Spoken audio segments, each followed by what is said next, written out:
Today, in my presentation, I will be talking about what I think of our democracy. In the context of my choice of topic, I would have to say voting is the single most important way to bring about change. When one chooses not to vote, they forfeit the right to complain about the government. My responsibility to society is to be civically engaged, informed, and to be educated on the current issues and act accordingly.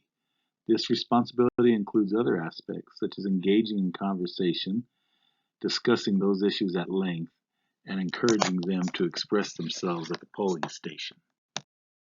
I want to be the kind of leader that inspires his students to be considerate of the needs of others, but also to care enough about their country to educate themselves on their guaranteed rights, the current issues, where each candidate stands on those issues, and to participate in voting.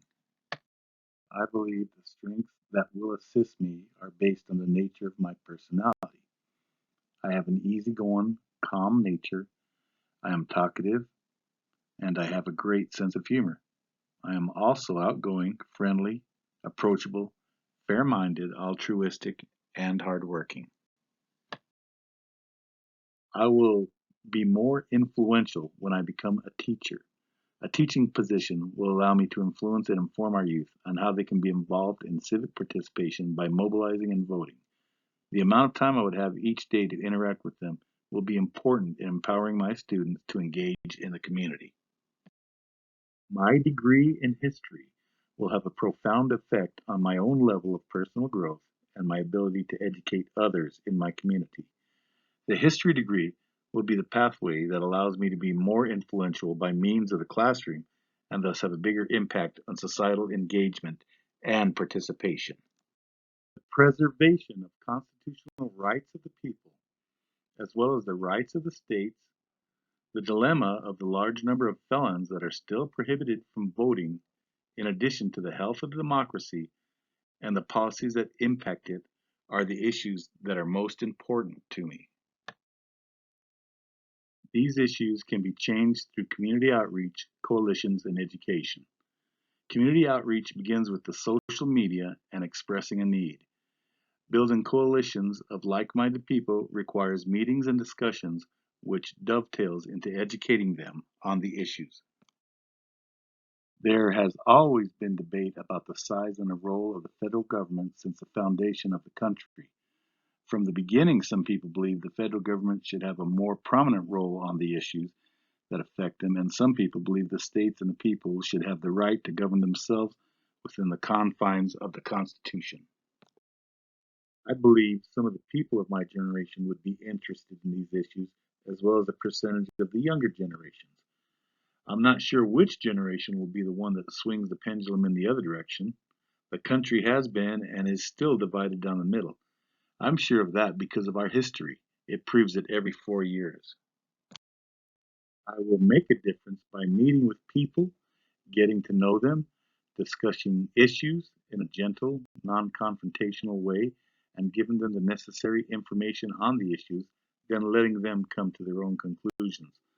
The last step would be, of course, to encourage them to vote their conscience. I think the federal government's power is growing to an extent that an eventual breaking point is reached where we might become a country where the government denies freedoms and reigns with impunity. The public, starting with the youth, needs to be educated on their constitutional rights and mobilized into action. I think the explanations for the reasons different generational cohorts have for their levels of civic participation provides valuable insight. When a problem is properly diagnosed and the solutions to them are also known, then a plan for rectifying the problem can be implemented. Government at its best state is a necessary evil, and in its worst state, an intolerable one. I think the best government is the one that finds the proper balance between its necessary functions, such as protecting the country, providing for the indigent, and respecting and ensuring the guaranteed rights are preserved. The Ninth Amendment states that all rights not listed in the Constitution belong to the people, not the government. The rights of the people are not limited to just the rights listed in the Constitution. The 10th Amendment states if you can't find it in the Constitution, then it is delegated to the states.